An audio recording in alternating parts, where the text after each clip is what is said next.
December 17th. Thursday is December 21st, and in the Northern Hemisphere, that is the winter solstice. It is the shortest day of the year. And I know some smarty always wants to say, well, I don't know, I always heard that days were 24 hours long no matter what they were, but you know what I'm talking about. The sun is going to rise at 7:52 in the morning in Canyon. It's going to set at 5:40 p.m. That is 9 hours and 48 minutes of daylight. It is going to be the shortest day of daylight in the year. Do you know what happens on December 22nd?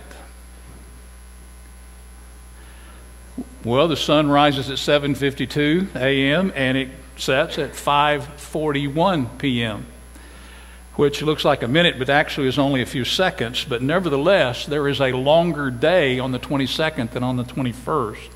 And every day after December 21st will be longer and longer until finally on Thursday, June 21st, the sun is going to rise at 6:34 a.m. and set at 9:04 p.m. 14 hours and 21 minutes of daylight, the longest day of the year, when the days will start to get short again. Now, there's always been something special about the winter solstice. Some societies burn special logs. The Scandinavians call them Yule logs. Some put up evergreen trees and gave presents to the poor and had feasts with traditional holiday foods. You might notice that nobody has huge celebrations at the summer solstice. Now, you just kind of lie out in the sun and get a tan, I guess, in the summertime. But the winter solstice, in some cultures, the winter solstice festival would go on for days, 5 days, 6 days, 10 days, 15 days. Partly, I suppose, if you live far enough north, there's not a whole lot else you can do in the middle of the winter besides stay indoors and watch TV. So you might as well have a celebration. But mostly it's because the winter solstice is the shortest day of daylight in the year. Up to now, life has been getting darker and darker and colder until the winter solstice, when you can drive a stake down on the horizon and say, this is as bad as it gets. The sun will decline no further. The day will get no shorter. Light, which has for months been losing out to the darkness, is now going to show its strength, and it's going to grow again. And if we've made it this far, if we've gotten past this, it's going to be better and better. It's going to be warmer and warmer. It's going to be lighter and lighter. Life is going to come back to us again. And soon flowers will be blooming and water will be flowing and birds will be singing. And I think it was only logical that Christians, searching for a time to celebrate the birth of the true light into the world, to celebrate the time when the defeat of darkness, the ultimate defeat of darkness had come, they pegged December 25th as the day of Jesus, because that involved a Roman festival that was already going on. But in the background of this Christmas celebration is a longer day, a brighter, warmer day. The day that marks, I think in our language, a wonderful pun, the birth of the unconquered Son. Only we spell son S-O-N rather than S-U-N. It's because of the difference Jesus makes. And Jesus does make a difference. Luke chapter 19, verse 11. Now, on his way to Jerusalem, Jesus traveled along the border between Samaria and Galilee. As he was going into a village, 10 men who had leprosy met him. They stood at a distance and called out in a loud voice, "Jesus, Master, have pity on us." When he saw them, he said, "Go, show yourself to the priest." And as they went, they were cleansed. One of them, when he saw he was healed, came back praising God in a loud voice. He threw himself at Jesus' feet and thanked him, and he was a Samaritan. Jesus asked, "Were not all 10 cleansed? Where are the other 9? Has no one returned to give praise to God except this foreigner?" Then he said to him, "Rise and go. Your faith has made you well." Lepers, 10 of them, all outcasts. Notice how Luke says that Jesus is traveling between Samaria and Galilee. He's kind of in no man's land. He's kind of in between the land of Jewish customs and the land of Samaritan customs. It's land that doesn't seem to belong either to Samaria or Galilee. And he meets these lepers here in this nowhere land. And I think Luke is saying something symbolic about the fact that they don't really have a place to belong. They don't have a place to be because they are outcasts as lepers. And Luke says Jesus met them as he was going into a village. Not in the village, but outside. And being outside of a village in this culture meant that you were just rootless, that you didn't have any place to belong. These lepers are out there. They can't go into town. They don't have a home. They have no place where they're accepted, no place to belong. And Jesus hears this faint call from a long way away. Jesus, Master, have pity on us. And then Jesus says, go and show yourself to the priests. They've even been kicked out of the church because they were sick. They can't pray. They can't make offerings. They can't do anything. They just have to be what they are, and they're going to stay what they are. They're just going to be lepers, suffering pain and loneliness and hopelessness and shame. And I have to hand it to these guys, these 10, all 10 of them. They show a lot of faith in the power of Jesus as a healer. He tells them, go show yourself to the priests, and bang, they're off. And it isn't like one of them stopped and said, hey, wait a minute. We're not healed yet. Why do we need to go show ourselves to the priest? They just simply took off and showed themselves to the priest. They must have figured that when they get to the priest, then everything will be okay, that they will be clean, just like Jesus said they would. So they are, on that level, they're believers. And as they went, they were cleansed. They were restored. They're whole. They're clean. They're healthy. They're lovable, not contagious. They're able to go home. They're able to go to the mall and shop. They're able to go home and kiss their wives. They're able to hug their children again. That's the difference Jesus makes. And Luke is not inviting you, when he tells this story, he is not inviting you to focus exclusively on the gratitude of this one leper, as though he were the only one who was healed.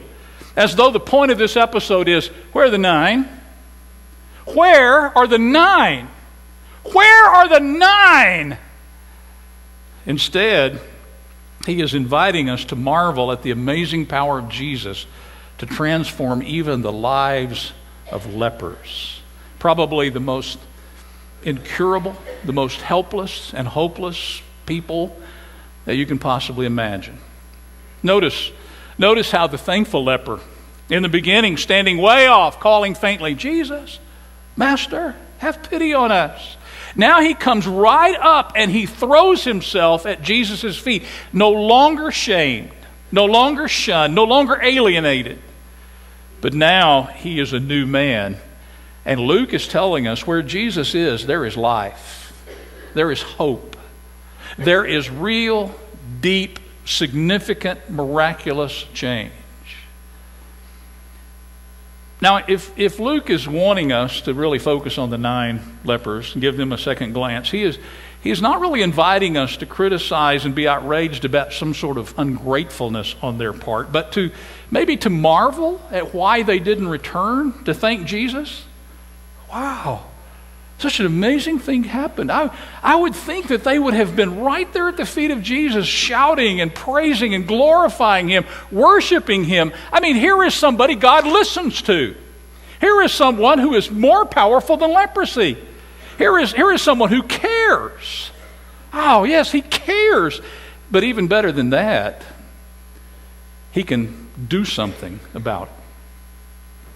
In the Christmas carol, Marleys Ghost turns up at Scrooge's house on Christmas Eve. And in the book, and in maybe one or two of the movies, Marley says to Scrooge, here is my suffering. And Scrooge looks out the window to see, let me get to where I'm at here. Scrooge looks out the window to see a beggar woman and her child freezing in the street on this cold Christmas Eve. And she is surrounded by the ghosts of dead men. In life, hard, cruel men of business who, when they were alive, would have just walked by this woman without a second glance, sneering at her because of her poverty and her suffering. And now, though, those same men are crying and shrieking in their agony. You see, they have learned to care. And they're tortured by this poor woman's plight, and they want desperately to do something to help her, but they can't. And this, says Marley, is their fate. To have their eyes open to suffering and to be eternally tortured because they can't do a single thing about it. You ever feel like that? I know you do, almost frantically seeking some way to help, to some way of being good to the people around you, even people you don't know, people that you see on the street, wanting so desperately to help and to relieve their suffering, and in the end, maybe throwing yourself down to pray because you don't know what else to do. There's nothing I can do until we're worn out and we're numb and we're thinking it would be better not to care at all because there is nothing we can do. Jesus can. See, and that's the point that Luke is making. Jesus can do something. Jesus can heal. The story of Jesus is Jesus going around from place to place and healing all sorts of diseases. Polio, blindness, deformities of all kinds, even leprosy. And maybe in our experience today, that would be something like AIDS. It would carry that same kind of stigma and that same kind of separation and that same kind of hopelessness. Even death has no power when it runs into Jesus. Luke tells about Jesus entering the village of Nain, and he meets a funeral procession there. And they're taking a young man out to the cemetery. His mother is following along. She's a widow. She has only this one son. Now she's lost him, and she's weeping sorely. And Jesus stops the procession and touches the body and said, "Young man, get up." And he did. And Luke says, and Jesus gave him back to his mother. Even sin, with all of its power to ruin life, sin in the hands of Satan, the most hateful and the most cunning of all of God's creation, so evil that he took the goodness that God must have created him to be. He took all of that good stuff of God and he corrupted it and perverted it and made it evil and wanted to share that evil among all of God's creation. So powerful that even Jesus, when he encounters the full power of Satan, prays in agony, "Father, let this cup pass from me." But Jesus stands up to sin and he whips it. And even on the cross, he tells the most violent of criminals who has repented, but you know how it is, now it's too late. No, Jesus said, today you'll be with me in paradise. Luke's story of Jesus is the story of crucifixion, when Jesus met Satan heads on in a battle of power, and it's a story of resurrection where Jesus squashes Satan's power into absolute nothingness. And so Luke calls us to hear this story of 10 lepers and to hear the difference Jesus can make, and to hear the power and the majesty of Jesus, and to join the one at the feet of Jesus who is worshiping him, the one who is worshiping someone who can do something about all this stuff that has gone wrong. You understand that's why we gather to worship? It is not just so you can be built up, although you are. It is not just so you can find the support of Christian brothers and sisters, although you do. But we are here. And we ought to be here because we fall at the feet of Jesus to tell him how grateful we are. And to do what we have to do to lift him up and to honor him and to thank him. Have you ever wanted to tell someone how much you love them? I mean, it just hurts so bad because they were so desperately dear to you and they've been so kind or so loving or so caring toward you, and you wanted to tell them how much you were grateful to them for it. It just hurts. And you go out and you look for the perfect present.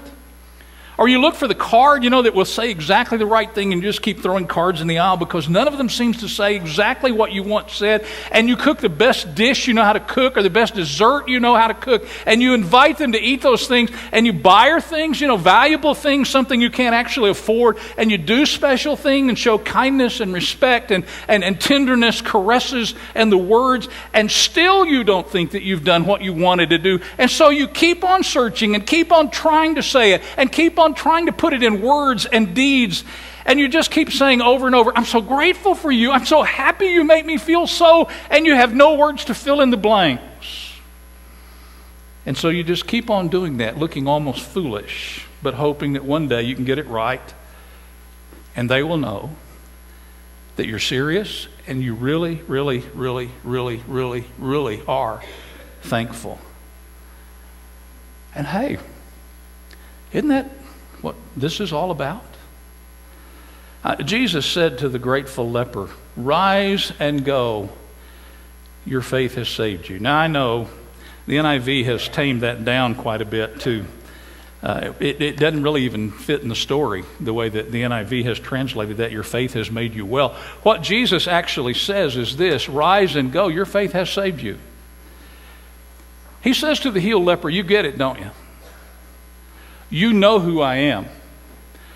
Yeah, your leprosy has been cleansed, but you have received an even greater gift that's going to make an even bigger difference. You've received the gift of eternal life.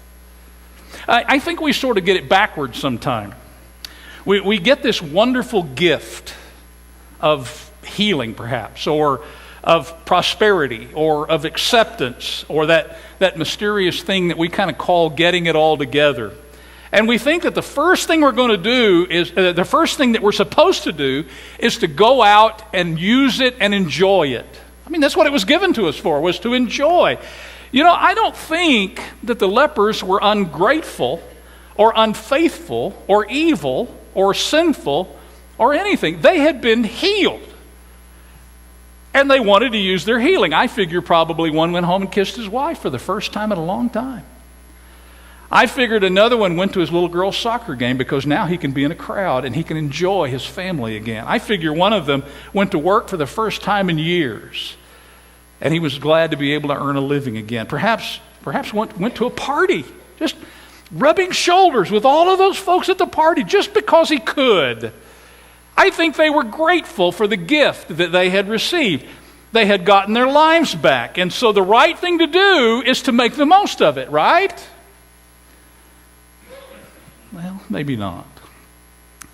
Maybe the thing that we ought to do is not to be as grateful for the gift as we are thankful to the one who gave us the gift.